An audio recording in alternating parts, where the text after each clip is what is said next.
नमस्कार दोस्तों, स्वागत है आपका यूपीएससी जोन में। आज हम शुरू करेंगे 28 फरवरी का करंट अफेयर जो कि एडिटोरियल एनालिसिस है। आज हमने इसको ये नाम दिया है क्योंकि आज हम एडिटोरियल का एनालिसिस करेंगे। ठीक है, शुरू करते हैं। भारत में डिजिटल शिक्षा में क्रांतिकारी कदम, नई योजना का शुभारंभ। देखते हैं सरकार ने क्या किया है डिजिटल कार्यक्रम के लिए। विस्तृत विश्लेषण है। सरकार ने हाल ही में एक महत्वपूर्ण पीआईबी प्रेस रिलीज के माध्यम से डिजिटल शिक्षा के क्षेत्र में क्रांतिकारी योजना की शुरुआत की है। इस योजना का उद्देश्य देश भर में ई शिक्षा के माध्यम से गुणवत्ता अध्ययन सामग्री तक पहुंच सुनिश्चित करना है। मतलब कि गुणवत्तापूर्वक शिक्षा हर एक घर तक पहुंचाना है इंटरनेट के माध्यम से। डिजिटल शिक्षा प्लेटफॉर्म, एक केंद्रीय डिजिटल प्लेटफॉर्म का निर्माण किया जा रहा है जहां छात्र, शिक्षक और अभिभावक ऑनलाइन पाठ्यक्रम, वीडियो लेक्चर, ई किताबें और इंटरैक्टिव मॉडल्स का लाभ उठा सकेंगे। साक्षरता और प्रशिक्षण, ग्रामीण और दूरदराज के इलाकों में डिजिटल साक्षरता बढ़ाने के लिए विशेष प्रशिक्षित कार्यक्रम चलाए जाएंगे जिससे तकनीकी बाधाओं को दूर किया जा सके। सार्वजनिक नीति, निजी भागीदारी, इस योजना में निजी कंपनियों और एज टेक स्टार्टअप्स के साथ साझेदारी की गई है जिससे नवीन तकनीकी और संसाधनों का समुचित उपयोग सुनिश्चित हो सके। जैसे एक हम एज टेक कंपनी है, उसी तरह और कंपनियों से उनके साथ पैचअप किया गया है सरकार के द्वारा। वो सरकार के बिहाफ पर आपको शिक्षा प्रोवाइड कराएंगे, जो भी उसका फीस चार्ज होगा सरकार देगी। लाभ क्या है इसके? छात्रों के लिए सीखने का एक सुलभ और समृद्ध मंच, शिक्षाओं के लिए प्रशिक्षण और उन्नयन के अवसर, पूरे देश में शिक्षा के क्षेत्र में समानता और गुणवत्ता में सुधार करना है।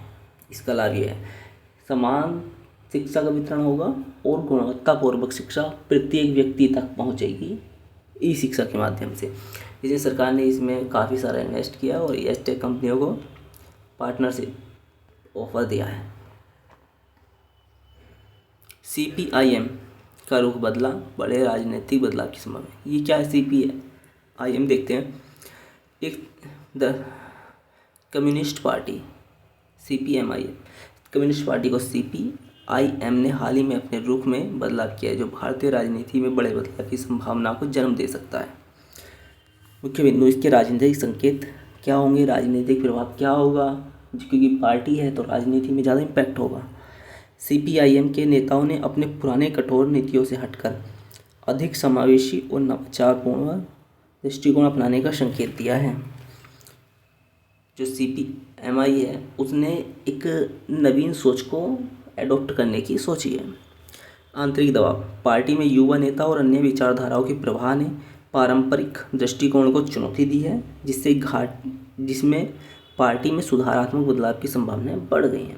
अब पार्टी में युवा लोग आ रहे हैं, युवाओं की सोच अलग होती है, पहली सोच अलग थी, इसलिए उनमें ये परिवर्तन आना लाजमी है।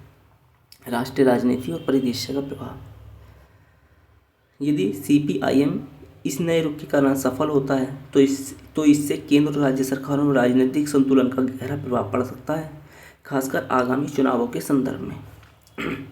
और UPSC के विद्यार्थियों, उसके लिए आप क्या इम्पोर्टेंट है इसमें, यह विषय अंतर्राष्ट्रीय और राष्ट्रीय राजनीति, दलों के बदलाव और राजनीतिक रणनीति जैसे मुद्दों को समझने में मदद करता है। UPSC GS पेपर सेकंड में आने वाला है ये पॉलिटी वाले में। ओके, तो आप इसको याद कर लें अच्छी तरीके से।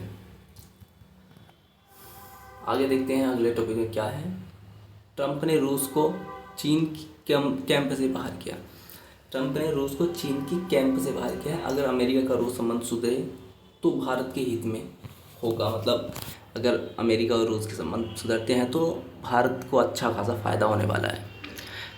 क्या बताया गया इस संपादकीय में? अमेरिका राष्ट्रपति ट्रंप ने चीन की आलोचना करते हुए रूस को अपने क्षेत्र से बाहर रखने का संकेत दिया है। ओके, मुख्य बिंदु, नीति में बदलाव किया है। ट्रंप नीति में बदलाव हुआ है। ट्रंप के इस बयान के यह संकेत मिलता है कि अमेरिका अपनी विदेशी नीति में एक नया मोड़ ले रहा है जिससे रूस के साथ संबंधों में सुधार के संकेत देखे जा सकते हैं। दूसरा है वैश्विक राजनीति पर प्रभाव।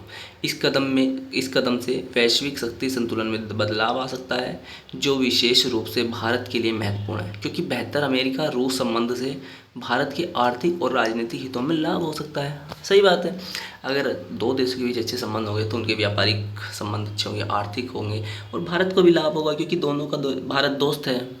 आलोचना और संभावनाएं। जबकि कुछ विश्लेषकों का मानना है कि यह कदम राजनीतिक लाभ के लिए है, वहीं विपक्ष दलों ने अस्थायी और उल्टा प्रभाव बताया है। सही बात है, विपक्ष विरोध करता है और कुछ विश्लेषक उसका विश्लेषण करते हैं आलोचनात्मक और समालोचनात्मक। तो कुछ ने किया होगा, हम क्यों पढ़ लें इसको। ये हमारे जीएस सेकंड में आता है, इंटरनेशनल रिलेशनशिप में, जो कि एक इम्पोर्टेंट टॉपिक है, भारत रशिया अमेरिका के संबंध। तो आपको भारत रशिया अमेरिका के संबंधों पर एक नज़र अच्छे से रखनी चाहिए हर बार। तो इसको आप नोट कर लेंगे पूरे आर्टिकल को।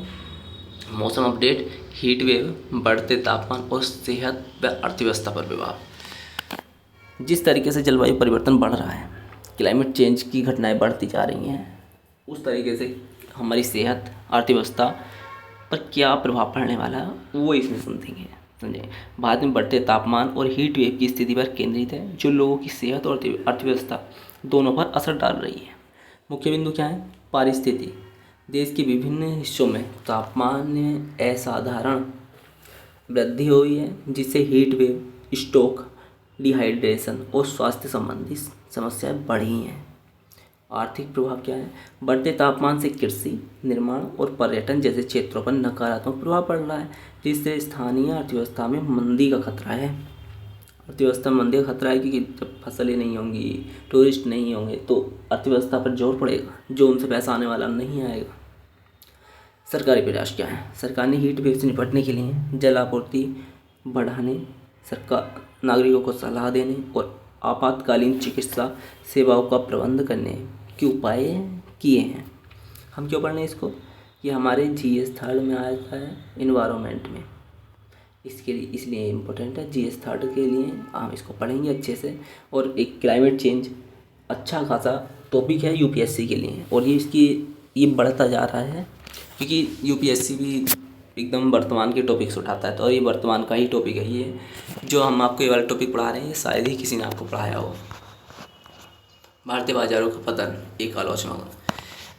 डेली भारतीय बाजार में गिरावट क्या दर्शाती है। शेयर बाजार की गिरावट और पीछे कारणों पर गहराई से चर्चा की। आर्थिक गिरावट के संकेत क्या हैं।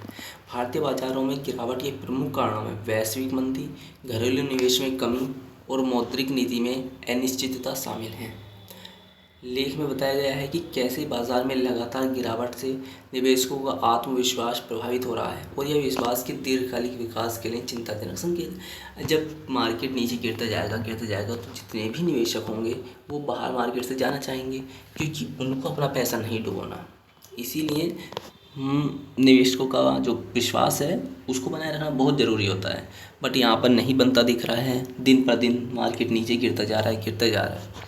सरकारी प्रक्रिया क्या है। सरकार और आरबीआई दोनों से उम्मीद की जा रही है कि वे इस स्थिति का समाधान निकालने के लिए ठोस कदम उठाएं। और हम क्यों पढ़ रहे हैं इसको। जीएस थर्ड में इकोनॉमी में ये आता है, हम इसलिए पढ़ रहे हैं। और इकोनॉमी में क्या आता है, निवेश आता है, इन्वेस्टर्स आते हैं, अर्थव्यवस्था के टॉपिक्स आते हैं, इसलिए हम इसको पढ़ रहे हैं। ट्रंप ने जलवायु परिवर्तन की लड़ाई और कठिन बना दी, लेकिन संघर्ष जारी है। ओके, क्या किया ट्रंप जी ने, देखते हैं। अमेरिकी राष्ट्रपति ट्रंप द्वारा जलवायु परिवर्तन से लड़ने की नीति पर चर्चा की गई। नीति में क्या बदलाव हुए हैं।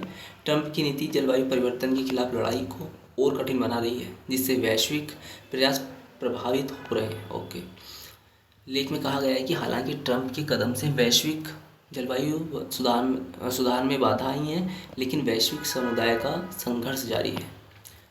विश्वव्यापी प्रभाव। इस परिवर्तन से न केवल अमेरिका बल्कि अन्य देश की भी नीतियों पर असर पड़ रहा है। पड़ेगा, क्योंकि अमेरिका बड़ा कंट्री है और वहाँ पर कुछ भी होता है पूरे विश्व पर उसका देखने को पड़ता है।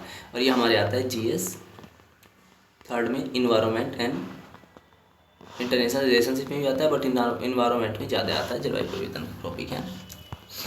निष्कर्ष। आज हमने इस वीडियो में देखा 28 फरवरी 2025 के प्रमुख एडिटोरियल का विश्लेषण।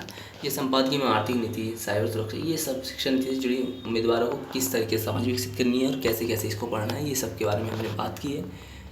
ठीक है, अगर आपको हमारी वीडियोस अच्छी लग रही हैं तो आपको पता है क्या करना है, लाइक शेयर सब्सक्राइब और कमेंट्स करके ज़रूर बता दें कि नेक्स्ट वीडियो किस टॉपिक पे चाहिए। Thank you.